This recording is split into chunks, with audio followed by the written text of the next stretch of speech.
Hey guys, it's Feeding Frenzy 91, and came to bring you some news on Marvel versus DC. I actually just finished watching Thor: Dark World, and I was kind of wondering why is Marvel so much more successful in the comic book movie genre anyway than DC. And I came up with 5 reasons why I think that Marvel is much more successful. And I know that I think that you guys may have missed some of the reasons. Most people just say, "Oh, it's just a better. They're just better at making them." No, no, no. There are actually 5 main reasons I would think that Marvel is more successful than DC. All right, my first reason is familiarity. Familiarity is where the whole movies in Marvel seem like they're in the same universe. Like how even if it's just how Agent Coulson mentioned Stark in Thor or something like that, they feel like they're all done in the same universe. DC doesn't. Green Lantern, Batman, and Superman all felt done in a completely different universe than the Marvel movies did. They all, I mean, like, it just didn't feel like it was the same universe. It felt like they were all just 3 different movies that are part of the same comic strip or part of the same comics company.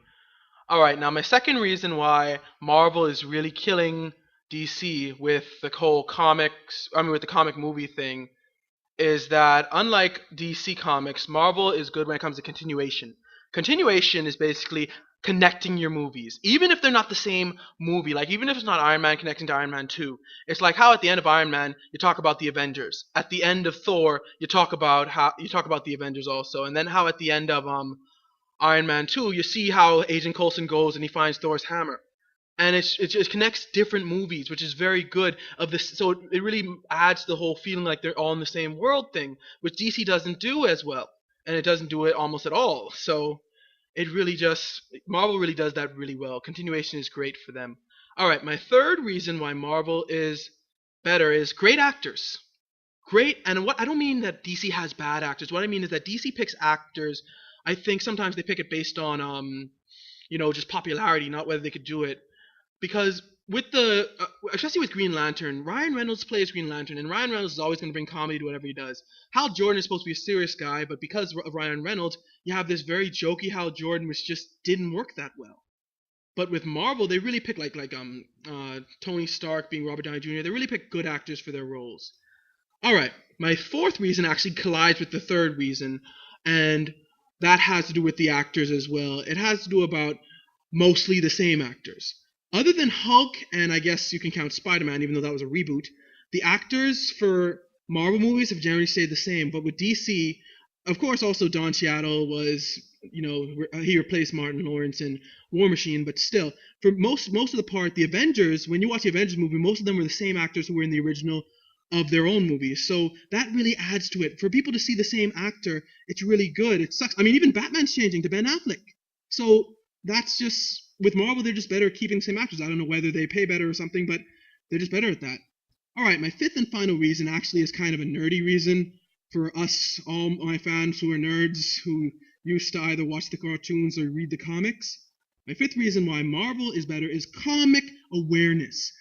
Other than X-Men Last Stand, Marvel tends to keep closer to the comics than DC does. And that actually adds to it because people who are comic nerds or people who used to watch the old cartoons, really they when they see something, like when they see a guy appear, they're like, oh, that's him. He's gonna do this. Like, it really adds to the movie. I mean, but DC doesn't do that as well. Like with Green Lantern, I'm sorry to go back to Green Lantern, but Green Lantern really failed in that aspect of keeping to the comics, because Parallax is supposed to be an ending villain, because he's not ending but a late villain, because he's supposed to be the bad guy who was actually Hal Jordan. He was supposed to be the guy who was responsible for Hal Jordan turning evil. Basically, he was supposed to be inside Hal Jordan in a sense. But in the movie, they made Parallax kind of like this. They made Parallax kind of like this just beginning villain that Hal Jordan has to face, which for comic readers would be like, what are you talking about? Parallax wasn't no beginning villain. But I know it's nerdy, but that actually does add to the movies in Marvel, the fact that they keep close to the comics. Like with Thor. With Thor, that dude who wore that mask that had all the bones in it, like in the comics, it made sense. It made sense in the movie why Thor couldn't beat him, because in the comics, Thor is unable to beat him because he's twice as powerful as Thor. So it makes sense that in the movie Thor would be unable to beat him as well. And I know it's kind of nerdy, but that actually adds to it. People who read the comics, they're like, oh yeah, there's no way Thor could beat this guy. And that's what DC kind of fails to do. They fail to relate to the comics as well as Marvel does. Anyway, those are my reasons why DC. I think Marvel is killing DC when it comes to the comic book movies right now. All right. Other than that, thank you for watching. Like, comment, subscribe. Give me your own reasons down in the comics why you think, but comments. I mean, why you think Marvel is beating DC right now. Other than that, like, comment, subscribe, and God bless.